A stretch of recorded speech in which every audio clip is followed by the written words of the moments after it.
रतिया विधानसभा से बीजेपी उम्मीदवार सुनीता दुग्गल से जनता टीवी ने खास बातचीत की और इस दौरान उन्होंने टिकट दिए जाने को लेकर बीजेपी के शीर्ष नेतृत्व का धन्यवाद भी किया। सुनिए। विधानसभा चुनाव की घोषणा होने के बाद सभी लोगों की निगाहें जो लगी थी कि कांग्रेस या बीजेपी से कौन से उम्मीदवार जो फतेहाबाद विधानसभा या फतेहाबाद जिले में बीजेपी उतारेगी। आज जो कल बीजेपी द्वारा जो उम्मीदवारों की जो लिस्ट जारी की गई है, उसके बाद जो रतिया से जो पूर्व सांसद सिरसा से रहे थे सुनीता दुग्गल, उन्हें यहाँ से रतिया से उम्मीदवार बनाकर बीजेपी ने मैदान में उतारा है। वो हमारे साथ है, जानेंगे किन विजन को लेकर अब जनता के बीच में जाएंगी और जब सांसद रहे थे तो कौन से ऐसे अधूरे काम जो रह गए थे जो अब विधायक बनकर रतिया हल्के के लिए वो करेंगी। जी मैम, पहले तो आपका बहुत बहुत बधाई हो, आपको जो टिकट बीजेपी की आपको मिली है। और अब जो ऐसा कौन सा विजन लेके आप जनता के बीच जा रहे हैं, जो अधूरे काम रहे थे वो उन्हें पूरा कराने का काम आप करेंगी। जी रमेश जी, बहुत बहुत धन्यवाद। मैं सबसे पहले तो अपने शीर्ष नेतृत्व को बहुत तहे दिल से धन्यवाद करना चाहती हूँ।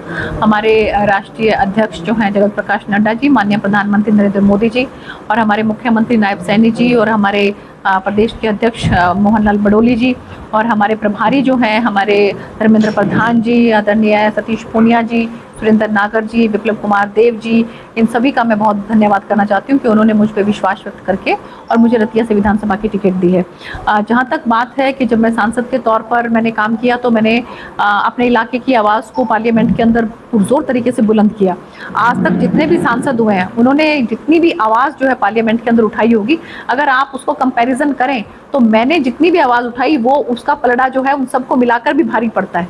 और इसलिए आपने देखा होगा कि मैंने ट्रेन की जो है यहाँ पर एक तरीके से बौछार जो है हो गई। और गोरखधाम ट्रेन की बात करें, हम जो कोटा एक्सप्रेस की बात करें, कोटा तो आप देखिए कि स्टार्ट ही जो है वहाँ से होती है और वहाँ से हमारे आम जनमानस को सालासर जाने के लिए, खाटू श्याम जो है वहाँ धाम पर जाने के लिए भी बहुत सहूलियत है। इसके साथ साथ टोहाना के अंदर इंटरसिटी ट्रेन है, उसको स्टार्ट किया हमने। 5 अमृत स्टेशन जो है वो हमने बनाए, सिरसा के अंदर, कालावाली के अंदर, डबवाली के अंदर, भट्टू के अंदर और नरवाना के अंदर। 5 विधानसभाओं के अंदर हमने अमृत स्टेशन बना दिए जो बिल्कुल कायाकल्प हो गई। अगर आप वहां पर जाकर देखें तो रेलवे स्टेशन की बिल्कुल कायाकल्प हो गई है। हमने जो है हाईवेज जो है बनाए, धांगड़ का और बड़ोपल का, खाराखेड़ी का, दरियापुर का और हासपुर जिसको खूनी चौक कहा जाता था, वहां पर भी हमने पुल बनाने का काम किया। इसके साथ साथ जो हमारी एमपी लेड का जितना भी पैसा था उसको हमने बड़े अच्छे तरीके के साथ इस्तेमाल किया। हमारी बच्चियों के लिए हमने कोशिश की कि हर स्कूल के अंदर हम शौचालय बना सकें, वहाँ पर जो है मल्टीपर्पज शेड जो है वो बना सकें, हम बच्चों के लिए ओपन जिम बना सकें और सभी धर्मशालाओं के लिए, चाहे वो किसी गांव की भी धर्मशाला क्यों ना हो, हमने कोशिश की कि सबको 5-5 लाख रुपया एक साल एक बराबर रूप से जो है बांटा जाए। हमने बहुत ईमानदारी के साथ जो है एक एक पैसे को बड़े सही तरीके से बांटा। और अब जो मुझे जिम्मेवारी जो है विधानसभा की मिल रही है तो मेरी कोशिश रहेगी कि विधानसभा, क्योंकि एक सांसद के तौर पर लोकसभा के बनिस्बत छोटी होती है, तो मुझे लगता है कि इसको संभालना मेरे लिए ज़्यादा मुश्किल नहीं होगा। और यहाँ पर जो भी समस्या है, खासकर अगर मैं रतिया की बात करूँ तो रतिया के अंदर जो नशे की जो प्रॉब्लम है उसको मैं पर्सनली जो है अपने जो हमारे एडमिनिस्ट्रेशन के अधिकारी हैं उनके साथ बैठकर और हमारे जो सामाजिक संस्थाएं हैं उनके साथ बैठकर, मीडिया बंधुओं के साथ बैठकर और जो बच्चे इसके अंदर इन्वॉल्व हैं उनके पेरेंट्स के साथ बैठकर इसका हम समाधान करने की पुरजोर कोशिश करेंगे। और घग्गर नदी का पानी साफ सुथरा हो, इसकी भी मेरी कोशिश रहेगी।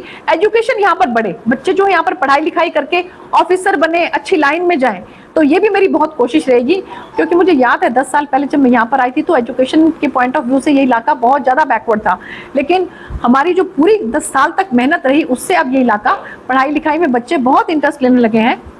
बहुत से हमारे स्कूल कॉलेजेस जो हैं वो भी हमारी सरकार ने खोले हैं। तो मेरी कोशिश रहेगी कि एजुकेशन में भी जो है ये हब बन जाए बच्चे यहाँ पर। क्योंकि एक बात मैं आपको बताना चाहती हूँ कि ये इलाका 88% रूरल है और केवल 12% अर्बन है। तो वो रूरल के जो बच्चे हैं वो पढ़ाई लिखाई में आगे बढ़कर और यहाँ पर नाम रोशन करें इस इलाके का, ये भी मेरी कोशिश रहेगी।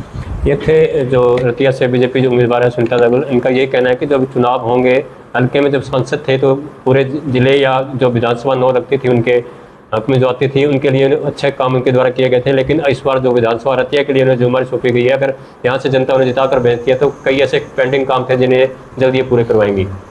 जनता टीवी के लिए फतेहाबाद से रमेश कुमार की रिपोर्ट।